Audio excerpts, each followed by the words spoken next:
I have a Mhm. question for both of you guys, and feel free to not answer if you don't. I'm good with that one. So is Warren Buffett and Charlie Munger. That's right. I'm going to use that often now that I've seen it. I know, right? I mean, come on, it's modeling success successfully. So, question for you guys is for our audience. I wanted to simplify, and to be honest with you, for me as well, I do have a understanding, but it doesn't hurt to get more.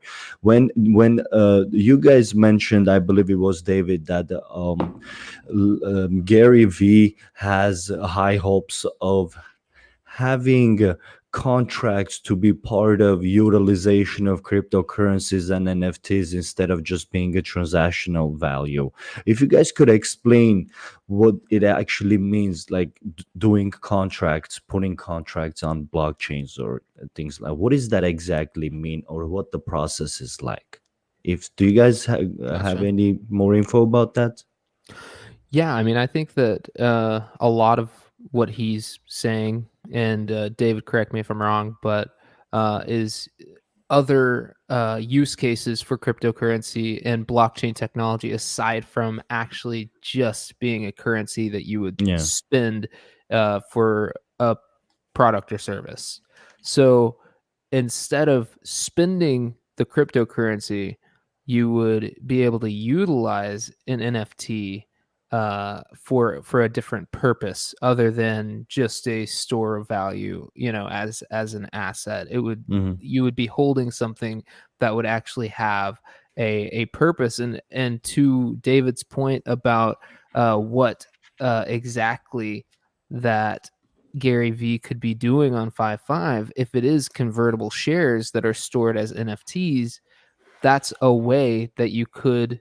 And if that's not what Gary Vee is doing, then whatever, someone else can do Then that. you're Can do very it. Someone welcome else for the could do that, and I idea think that then. Yeah. that's a great idea.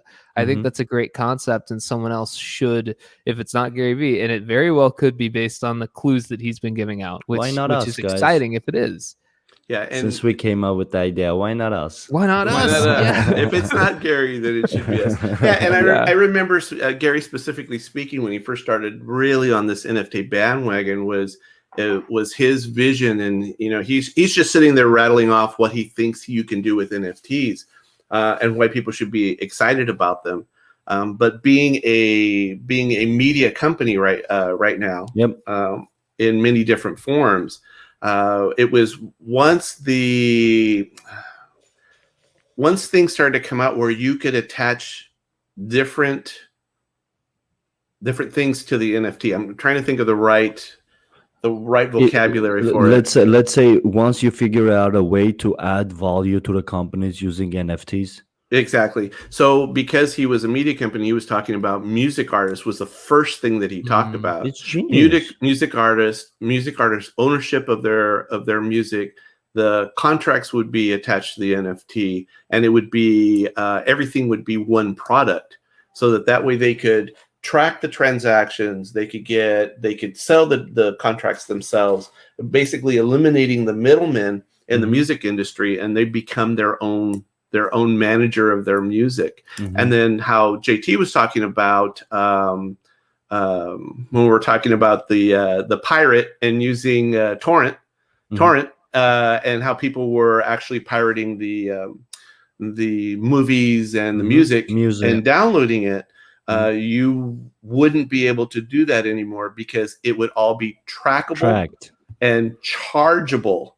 Every time somebody used it, you'd be able to charge them for that usage because it would be encapsulated within the data packet of information, your usage contract, your acceptance of terms, everything into one piece of information, rather than, well, I've got this file that's got music on it, and now I've got another digital file that has a contract on it, and then I've got to create a sales contract. It's all one file.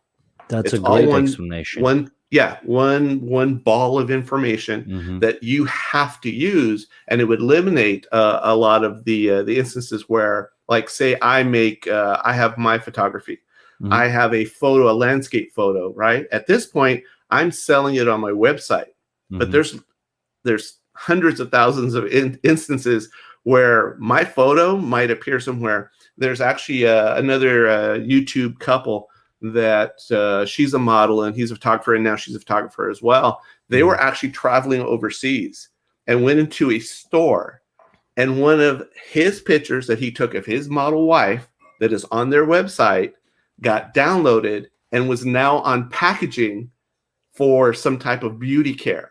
And it was her face. And she walked in and went, oh my gosh, that's me. That's my face. Because there's no way really you can try doing copyright suits and you can ask people to pull stuff down. But because Does not the apply file if it's is a different country. exactly, it's just that file. There's nothing, there's no writer in it. There's nothing encapsulated in it. Whereas You just an hit NFT, multiple amazing points, David. yeah. Whereas with an NFT, now it's all the file is now the file with all that information, And with as- all the contracts in, and you can track it as I own this, and now you're Yes. using it. Yes, What's exactly. going on with And this? you're Yeah. seeing artists put out albums as NFTs, and whenever you buy an NFT, what makes NFTs non-fungible is that they aren't completely identical and they don't have an equivalent value, so you're not able to trade an NFT for the exact same.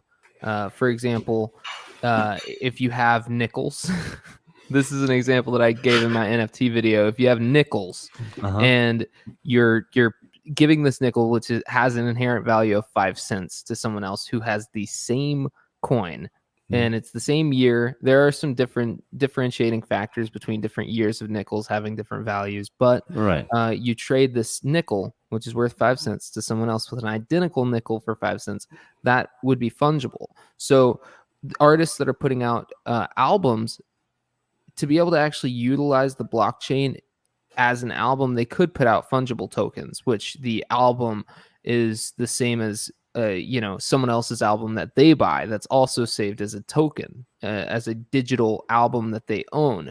And I think that that's a great idea for artists to do, but then also in the background also put out NFTs as albums, where the album has a unique cover, and you're seeing that happen. They get the album, but they also get with the album a picture of the band, so they have both of these things that they have from the NFT, and that's what makes it unique. That's what makes their purchase different from someone else's, another fan who bought the same album. So that's really interesting. It's a way, I think, for artists to be able to give something back to their community, give each community member that wants to buy an NFT, their specific, unique little thing. So it's a way for artists to, have that Personal connection, personal connection without with their middlemen. audience. Exactly. Makes total sense. And I was just taking it on a personal note. Like, for example, I watch a lot of MMA fights, UFC fights, and like for example, the pay-per-view goes, you need to pay, and then you need to purchase it every event that happens. They can totally actually make that an NFT, where everything can happen through there, as the contracts can be done through there. That's amazing.